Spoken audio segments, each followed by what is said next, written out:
Assalamualaikum warahmatullahi wabarakatuh.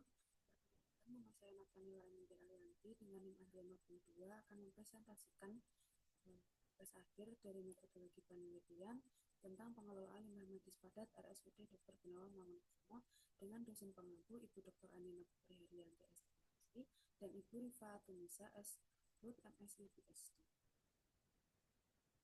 Selanjutnya daftar isi yang pertama adalah latar belakang, rumusan masalah, tujuan penelitian, manfaat penelitian, batasan masalah, orisinalitas penelitian, kerangka berpikir, variabel penelitian, metode penelitian, dan teknik pengumpulan dan analisis. Masuk ke latar belakang, kesehatan masyarakat sangat bergantung pada kondisi lingkungan, dan rumah sakit sebagai tempat bertemunya pasien sakit dan individu sehat yang memiliki risiko besar menjadi sumber penularan penyakit bila lingkungannya tidak dikelola dengan baik. Lalu pengelolaan limbah medis padat di RSUD Dr. Gunawan Mangunkusumo Ambarawa menjadi isu krusial karena volume limbah B3 yang besar setiap hari berpotensi membahayakan petugas dan mencemari lingkungan jika pemilahan, penyimpanan, atau pemusnahan tidak berjalan sesuai standar.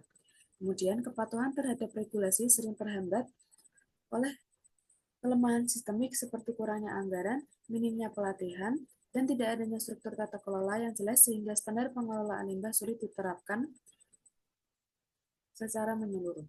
Melihat lalu, kesehatan masyarakat sangat bergantung pada kondisi lingkungan, dan rumah sakit sebagai tempat bertemunya pasien sakit dan individu sehat memiliki risiko besar menjadi sumber penularan penyakit bila lingkungannya tidak dikelola dengan baik. Lalu, melihat rekam jejak pencemaran tersebut, audit lingkungan menjadi mendesak saat dilakukan untuk menilai sejauh mana praktik pengelolaan limbah saat ini di RSUD Ambarawa masih menyimpang dari standar Permenkes nomor 18 tahun 2002.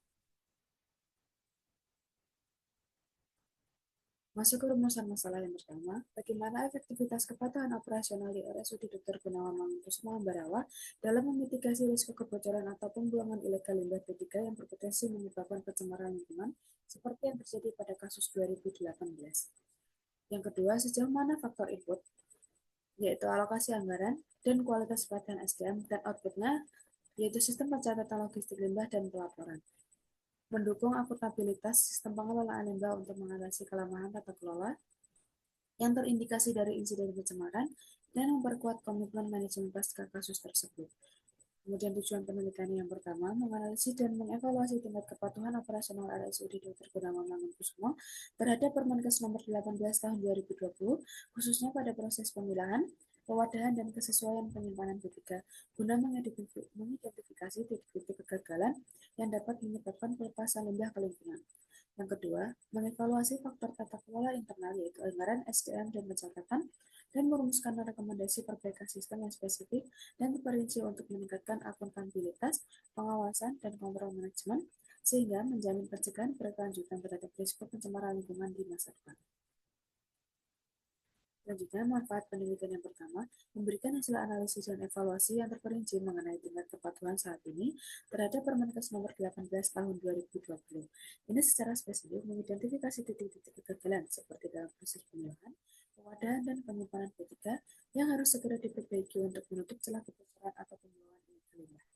Yang kedua, perumusan rekomendasi perbaikan sistem, yaitu menyediakan rekomendasi perbaikan sistem yang spesifik dan terperinci terkait tata kelola internal, yaitu anggaran, kualitas pelatihan SDM, dan sistem pencatatan atau pelaporan logistik limbah yang dapat digunakan sebagai panduan langsung bagi manajemen untuk meningkatkan akuntabilitas, pengawasan, dan kontrol manajemen. Selanjutnya, batasan masalah. Yang pertama, penelitian ini hanya menilai pengelolaan limbah medis padat, yaitu limbah B3 padat di RSUD Dr. Gunawan Mangunkusumo Ambarawa. Limbah non-medis, limbah domestik, dan limbah cair yang tidak dibahas. Yang kedua, ruang lingkup analisis dibatasi pada 4 tahapan operasional, yaitu pemilahan, pengangkutan internal, penyimpanan sementara atau TPS-B3, dan pengolahan atau penyerahan limbah ke pihak ketiga. Lalu, tahapan di luar itu tidak dianalisis mendalam. Yang ketiga, evaluasi kepatuhan hanya difokuskan pada implementasi di lapangan, bukan pada audit legal formal, analisis biaya, atau dokumen internal manajemen. Yang keempat, faktor tata kelola yang dikasih dibatasi pada 3 komponen inti, yaitu yang pertama, alokasi anggaran, pelatihan SDM, dan sistem pencatatan atau pelaporan logistik limbah. Yang kelima, pendekatan penelitian bersifat kualitatif, sehingga penelitian tidak menyebut timbulan limbah secara kuantitatif atau melakukan uji laboratorium terhadap media lingkungan. Yang keenam, kasus pencemaran tahun 2018 hanya digunakan sebagai konteks, bukan dianalisis secara hukum atau investigatif. Kemudian originalitas penelitian. Penelitian ini memiliki originalitas karena menjadi studi pertama yang mengevaluasi langsung praktik pengelolaan limbah medis padat di RSUD Dr. Gunawan Mangunkusumo Ambarawa berdasarkan Permenkes Nomor 18 Tahun 2020 dengan menilai pemilahan, pengangkutan internal, penyimpanan sementara, dan pengolahan limbah secara empiris. Berbeda dari penelitian terdahulu yang berfokus pada timbulan limbah atau analisis kuantitatif, penelitian ini menggunakan pendekatan kualitatif untuk mengungkap pengaruh faktor tata kelola, alokasi anggaran, pelatihan SDM, dan sistem pencatatan terhadap kepatuhan operasional. Penelitian ini juga unik karena mengaitkan temuan lapangan dengan konteks risiko pasca kasus pencemaran limbah medis Ambarawa 2018, sehingga menghasilkan analisis yang lebih relevan dan berbasis kebutuhan nyata rumah sakit. Selanjutnya, ada mana penelitian. Yang pertama, dari identifikasi masalah, yaitu menentukan urgensi dan masalah awal dalam pengelolaan limbah medis. Kemudian rumusan masalah, yaitu merumuskan efektivitas dan kepatuhan terhadap regulasi. Selanjutnya, tujuan penelitian, yaitu menetapkan tujuan untuk evaluasi dan rekomendasi.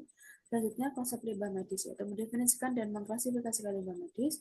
Kemudian, menguraikan regulasi dan standar kepatuhan. Lalu meninjau studi kasus dan perbandingan. Lalu memilih metode campuran untuk penelitian. Kemudian mengumpulkan data melalui observasi dan wawancara. Selanjutnya yaitu menganalisis data untuk kepatuhan dan narasumber. Lalu ada variabel penelitian. Variabel bebasnya yaitu seluruh tahapan proses pengelolaan limbah medis padat, yaitu pemilahan dan pengolahan, pengangkutan internal, penyimpanan sementara, dan pengolahan. Kemudian variabel terikatnya yaitu pengelolaan limbah medis padat di RSUD Dr. Gunawan Mangunkusumo Ambarawa. Selanjutnya, metode penelitiannya yang pertama, melaksanakan observasi awal guna mendapatkan data awal tentang pengelolaan limbah medis padat di RSUD Dr. Gunawan Mangunkusumo Ambarawa. Yang kedua, menyusun instrumen penelitian, yaitu lembar checklist tentang persyaratan, teknis pemilahan dan pemadahan, pengangkutan internal, penyimpanan sementara, dan pengelolaan limbah medis padat di rumah sakit serta pedoman wawancara dengan narasumber. Itu saja yang dapat saya sampaikan, kurang lebihnya mohon maaf. Terima kasih. Wassalamualaikum warahmatullahi wabarakatuh.